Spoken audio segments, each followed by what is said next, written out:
Matapos ang walang katapusang panawagan saan mang sulok ng mundo ng mga Pilipino at kahit na ang ibang lahi na ibalik na ang dating Pangulong Duterte sa bansang Pilipinas, ay tila ito na ang pinakamagandang balita mula sa ICC Netherlands na pilit ayaw di umanong ipalabas ng mga bayarang media sa publiko. Mukhang tila suko na ang ICC na hindi nila kinakaya ang pinapakitang pwersa ng ating mga kababayang OFW dahil sa kanilang ipinakitang walang humpay at mainit na suporta at pagmamahal kay dating Pangulong Rodrigo Duterte. Ayon pa sa kumpirmadong balita, ICC may considered actions of Duterte scam and bid for interim release, lawyer says.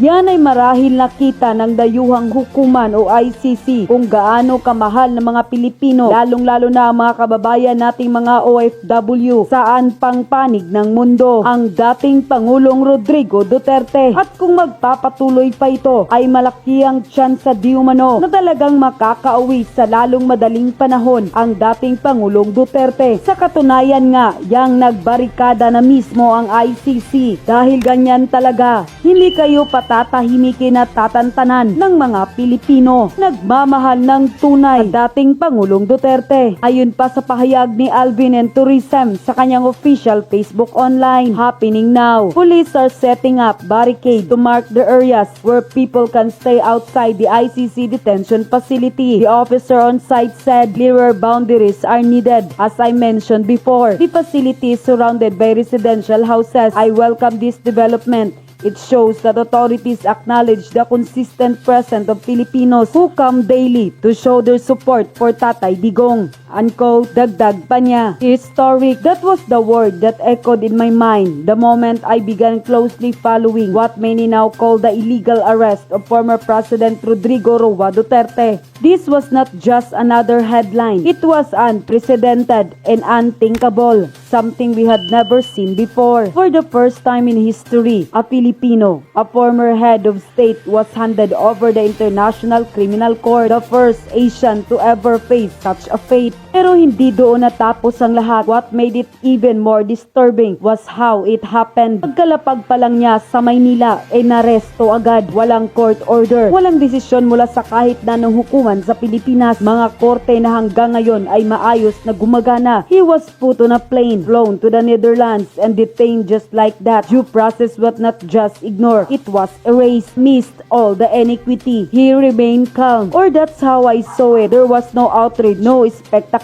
Something extraordinary transpired in detention. Former President Duterte became the only detainee at the ICC whose supporters showed up every day, rain or shine. This boggles the minds of many, much so residents surrounding the ICC detention facility. Laging may tao, may Pilipinong dumarating, tahimik, payapa, pero matatag. Filipinos from all over the world gathered voluntarily without pay, without orders. They came because they believe. After all, they remembered outside those detention walls, they stood with him, not out of obligation, but out of love, support, and unshakable solidarity. And spirit Filipinos are with him always. Some may not understand why, but for many, it means everything. It's not just about being there. It's about standing just a few walls away from the man who once stood for them. Isang simpleng paraan ng pasasalamat, a quiet way of saying, hindi ka nag-iisa, kasama mo kami. That's when it hit me. This is about a leader who became a symbol, a president who became a movement, and a father who became in the heart of millions, tatay ng bayan. The world is watching, and what they see is not just a first of its kind case. They see courage, conviction, and enduring presence of former President Rodrigo Roa Duterte. He stands even in silence. He is felt even from afar. He remains with the people and every sense of the world. Historic, unquote. At sa kaugnay pang balita, ayon pa sa inilabas ng isang source online, International Criminal Court ICC may take into account the behavior of former President Rodrigo Duterte's camp and supporters in its deliberation on his interim release. An ICC listed council has said under Article 58 of a Rome Statute, the court will consider several factors in its decision, including Duterte's voluntary appearance, the risk of obstruction to the investigation, and the possibility of continuing his alleged crime. Unquote, mukhang tila hindi na nga nakakayanan pa ng ICC ang tensyon ng kanilang natatanggap mula sa ating mga kababayang OFWs at mga Pilipinong nagsanib puwersa saan mang sulok ng mundo na talagang sigaw ay gusto nilang pauwiin na ang dating Pangulong Duterte. Kapag nagtagal at nagpapatuloy ang panawagan at aktibidad nitong nasabing rally worldwide na nagpapakita ng walang katapusang suporta at pagmamahal sa dating Pangulong Duterte, ang nasabing kahilingan ng mga Pilipino nating pauwiin na sa bansang Pilipinas ang dating Pangulong Duterte, ang ganitong klaseng puwersa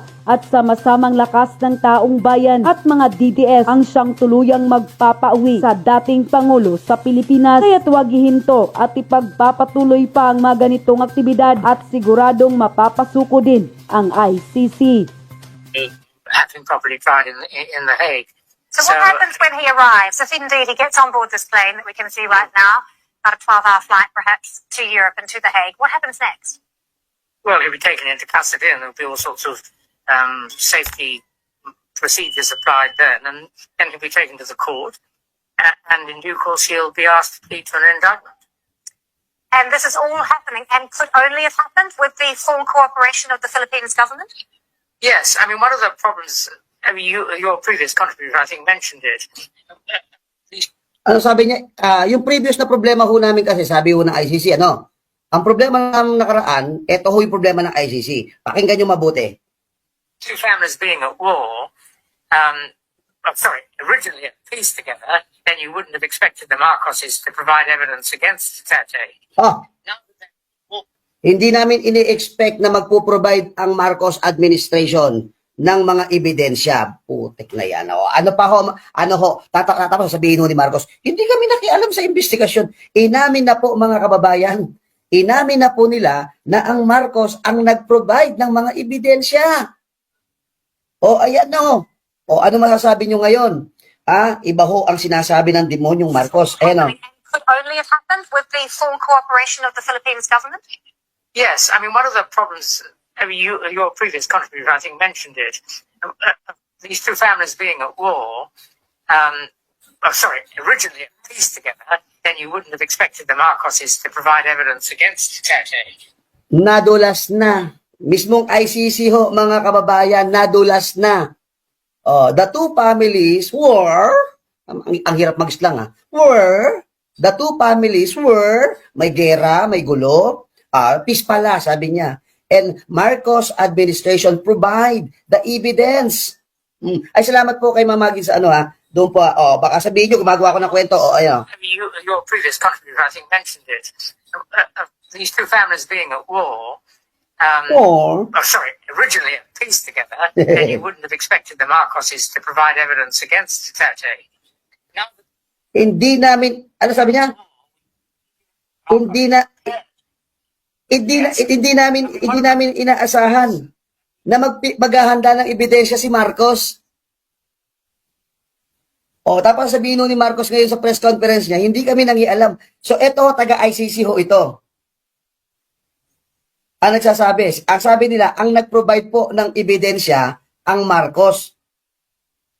Ibig sabihin mga kababayan, anong klaseng pagkatao ho, eto hong si Bongbong Marcos. Dinideny niya na hindi nakialam, pero ho ang ICC, nung in-interview mga kababayan, maliwanag sa sikat ng araw, na ang nag-provide ng ebidensya, ang Marcos administration. Ituloy pa natin. Previous contributor, I think, mentioned it. These two families being at war, originally at peace together, then you wouldn't have expected the Marcoses to provide evidence against Duterte. Now that they're at war, we hear that Marcos is prepared to cooperate. The question then may include all the questions. Hindi ko nga inaasahan na ang Marcos pa naghanda ng ebidensya at ngayon si Marcos ay handa na makipagtulungan. Ayan ho ang sinasabi ko mga kabayan. Klaro, mga kabayan, na niloloko po ni Marcos na ipinagkanulo po ng Presidente ho na Republika ng Pilipinas ang ating soberentiya. Nasaan na ho yung sinasabi nyong protektahan natin ang ating soberentiya? Hindi ho ba nung nakaraan ang tatapang po ninyo at sinasabi ninyo na ang kailangan maprotektahan ng ating soberanya, ang West Philippine Sea, atin ito, yung South China Sea, atin yan. Dahil sakop ng ating soberanya yan. Pero ho ito, biglang bumigay si Marcos. Ano ho ang ano nangyari? Napakasimple lang ho. Sila na ho umamin. Hindi na ho tayo kinakailangan. Sila ho ang umamin diyan po sa ICC, yung mga taga-ICC, na si ang Marcos ang naghanda ng mga ebidensya para ho, hindi nga namin ni-expect. Sabi nga, di ba, we are not expecting that Marcos, handa na siyang magbigay sila na prepare ng ebidensya at handa na makipagtulungan. So, sinungaling ho ba si Bongbong Marcos? Ayan ha. May include whether evidence provided by the regime under Marcos will be clean evidence, or whether there's a risk of its being tainted before it ever arrives in The Hague. And the prosecutors in The Hague, I don't know to what extent, if any, they've been in the Philippines recently, but they will no doubt now be allowed in. And if they go in, will they be able to find evidence that they're satisfied is free of any taint because of any enthusiasm by Marcos to deepen the rift between the two?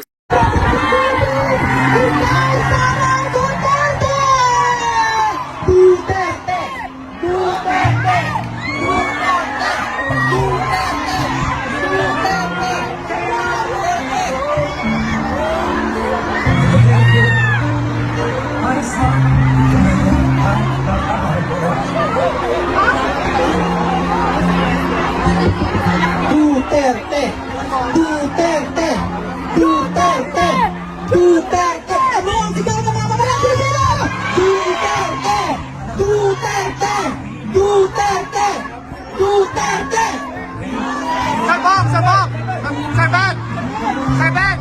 Sir Ben! Sir Ben! Sir Ben, kita wag ka dito. Kita wag ka dito.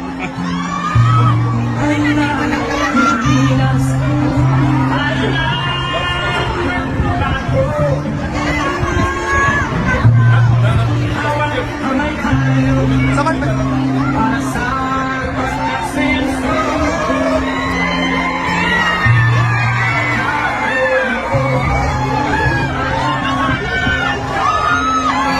Ano ang sigaw ng mga mamalang Pilipino? Duterte! Duterte! Duterte! Duterte!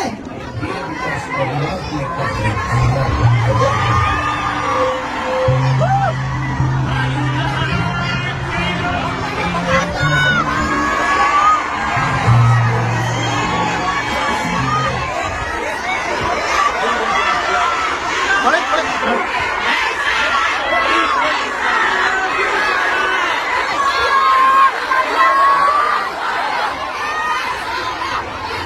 Magandang hapon sa inyong lahat. Unahin po muna natin ang ating pagpapasalamat sa Diyos dahil sa magandang araw na ito at sa safe na pagbiyahe ninyong lahat papunta dito sa The Hague, Netherlands.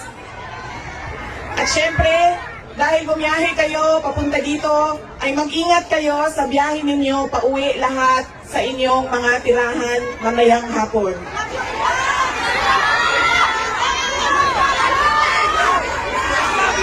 Susunod po ang pagpapasalamat ko sa Dutch Police sa kanilang pagtulong sa atin na mabuo yung programa ngayong hapon na ito at sa pagpahintulot na tayo ay magkaroon ng rally para kay Pangulong Rodrigo Duterte. Maraming salamat po sa Dutch Police and of course sa local government ng The Hague at sa Foreign Ministry ng the Netherlands. Maraming salamat sa kanila.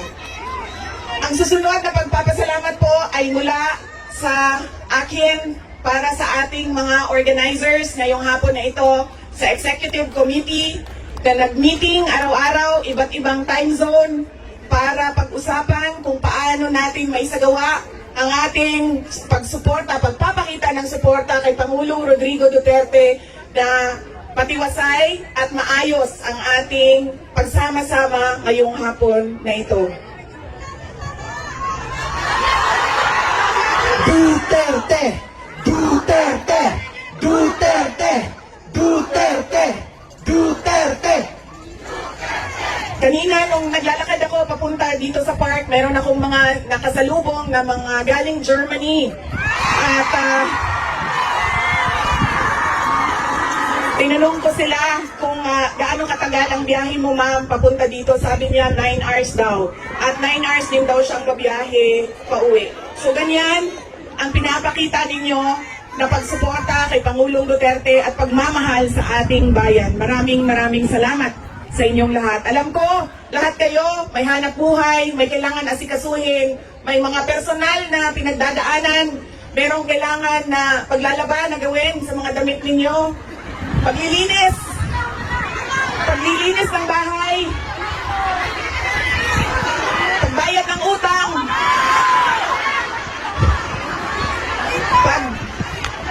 pagtawag sa inyong mga mahal sa buhay doon sa Pilipinas, ay nandito kayo ngayong hapon na ito at ibinigay ninyo ang oras ninyo at panahon ninyo para mapag-usapan natin ang estado ng ating mahal na bayang Pilipinas. Maraming salamat po sa inyo. Pangit kasi. Naikwento ko na ito noon, pero mas mahalaga yung kwento ngayon dahil napag-usapan namin siya ni Pangulong Duterte doon sa loob ng detention center ng ICC. Noong ako ay bata pa, lagi sinasabi ng hindi niya sinasin yung generation ng tatay ko, 1940s, 1950s, 1960s. Hindi sila yung mga magulang na tulad ngayon sa atin na ini-explain natin sa ating mga anak kung bakit natin ginagawa ang mga bagay-bagay. Lagi dapat may explanation. Sa kanilang henerasyon ay diretso ka ng pagsasabihan or pagalitan.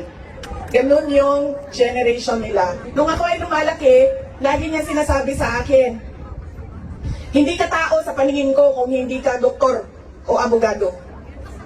Lagi niya yang paulit-ulit habang ako ay lumalaki. Lagi niya yang sinasabi, pag hindi ka natapos ng pag-aaral mo, magiging abo ka dyan sa gilid ng daan. He always emphasized that you mean nothing to the world if you do not finish your education. That was his, that is my greatest gratitude to my father. The emphasis he gave in education. Wala namang problema sa akin yun nung ako ay lumalaki dahil gusto ko din naman talaga maging doktor. Kaya on that point, pareho kami ng, hindi ako yung pinipilit ng mga magulang na magdoktor ka kahit ayaw. So walang naging problema sa amin doon. Pero nung hindi man naging successful yung aking pagpasok sa medisina, ay lumipat ako sa pagiging abogado dahil binigyan din naman ako ng option ng aking tatay na pwede ang abogado. Yun lang ang katanggap-tanggap sa kanya, maging abogado o maging doktor. Noong nakapag-usap kami, noong isang araw, sabi niya sa akin, naging forceful ba ako? Mapilit ba ako sa pagsabi ko sa iyo na maging abogado ka? Sabi ko, oo. Sinasabihan mo ako, pinapagalitan mo ako. Lagi. Kinento ko sa kanya na isang beses, bihira akong umiyak. Pero isang beses, dahil nalaman ko na hindi ako makakatuloy sa 4th year law school dahil meron akong isang bagsak na subject. Wala akong ibang masabihan nung sakit na nararamdaman ko. Kasi pakiramdam ko, yung tatay ko lang din, makakaintindi sa akin dahil dumaan din siya ng law school. So tinawagan ko siya. Hindi ako makapagsalita. Iyak lang ako ng iyak. Humahagulgul ako sa iyak na sinasabi niya, hello, nasaan ka? Yun lang ang sinasabi niya, nakidnap ka ba? Tapos iyak lang ako ng iyak. Tapos dalawa lang ang tanong niya na paulit-ulit, nakidnap ka ba o buntis ka ba? At that point na paulit-ulit na niyang tinatanong kung buntis ba ako, sabi ko na sa kanya, pa, hindi ka man siguro umiiyak ang babaeng buntis. Siguro happy siya, no, na buntis siya. Sabi ko, nahihirapan ako sa isang subject ko and pakiramdam ko, sasabit ako dito. Tapos ang sagot lang niya sa akin ay, sabi niya, yun lang pala eh, bakit mo ko tinatawagan? Mag-aral ka na. Ganon. Ganon ka tigas yung kanyang paninindigan, paniniwala at pagpipilit na ipursige ko ang aking edukasyon. Wala nang, huwag ka na umiyak, mag-aral ka, magmadali lang yan, lumabas ka muna, magkape ka, wala. Sinabi lang niya sa akin, yun lang pala.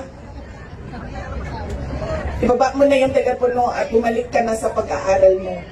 Kaya noong ako ay naging abogado, yun din yon ang sinasabi ng kaibigan ng tatay ko sa akin na nakita niya ang tatay ko sobrang saya. Yung araw na yon na nalaman niya na naging abogado ako, yun yung sobrang saya niya. At sinabi sa akin ng kaibigan ng tatay ko, sabi niya, hindi mo maiintindihan kaming mga tatay na kaming mga abogado pag nagkaroon kami ng anak na abogado. Ganun, iba yung saya namin kapag nakikita namin na meron na kaming anak na abogado. Sabi niya sa akin doon, sabi niya, pinilit ba kita? Sabi ko, hindi lang pilit. Sinigawan mo ako at pinaiyak mo ako ng madaming beses dahil sa edukasyon at sa pag-aaral. At sabi niya, di buti na lang dahil meron akong abogado ngayon na anak na inutos-utusan ko dyan. Kausapin niyang mga huwes dyan. At ngumiti siya. He smiled. And it seemed to me that it was a comfort to him that he had a daughter who is a lawyer. In fact, sabi niya,